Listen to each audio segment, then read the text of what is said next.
Hello guys, welcome to my new video. आज का topic है प्रिजम्पटिव टैक्सेशन। प्रिजम्पटिव का मतलब होता है अनुमानित।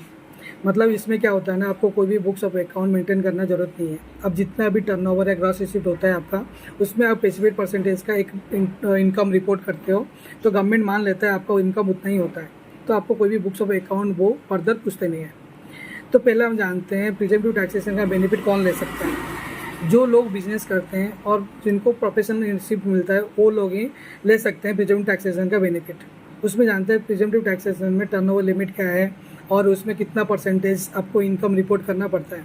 तो पहले जानते हैं बिजनेस केस में। बिजनेस का जो सेक्शन है वो 44AD के अंदर इंडिविजुअल हो, HUF हो और पार्टनरशिप फार्म हो, ये तीनों आके प्रिजम्पटिव टैक्सेशन का बेनिफिट ले सकते हैं। और जो कमीशन एजेंट होता है या कोई ट्रांसपोर्ट वाला होता है तो वो बेनिफिट नहीं ले सकते, उनके लिए अलग सेक्शन है। तो ट्रांसपोर्ट वालों को हो गया 44AE, और जो कमीशन एजेंट होते हैं उनको नॉर्मल बिजनेस इनकम शो करना पड़ेगा, प्रिजम्पटिव टैक्सेशन का बेनिफिट वो नहीं ले सकते। इसमें जो टर्नओवर लिमिट गवर्नमेंट स्पेसिफाइड किया है वो है 2 करोड़। मतलब आपको 2 करोड़ तक सेल्स हो तो आप प्रिजम्पटिव टैक्सेशन का बेनिफिट ले सकते हो।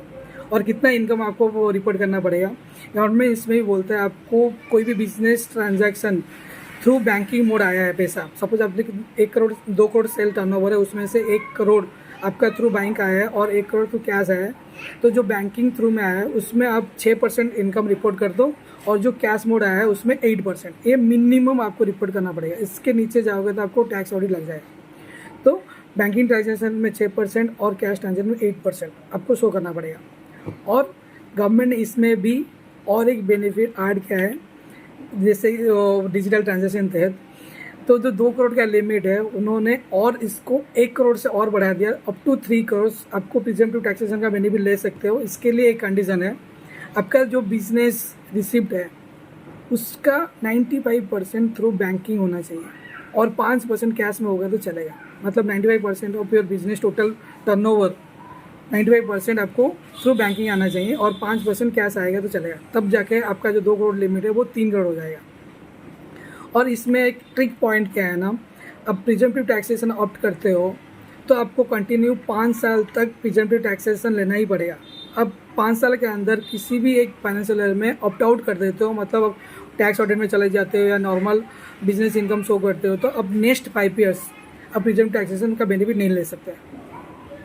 नॉन रेसिडेंट है तो भी वो प्रिजम्पटिव टैक्सेशन का बेनिफिट नहीं ले सकता। जैसे ही सेकेंड है प्रोफेशन, तो सेक्शन 44AD है, प्रोफेशन को लगता है।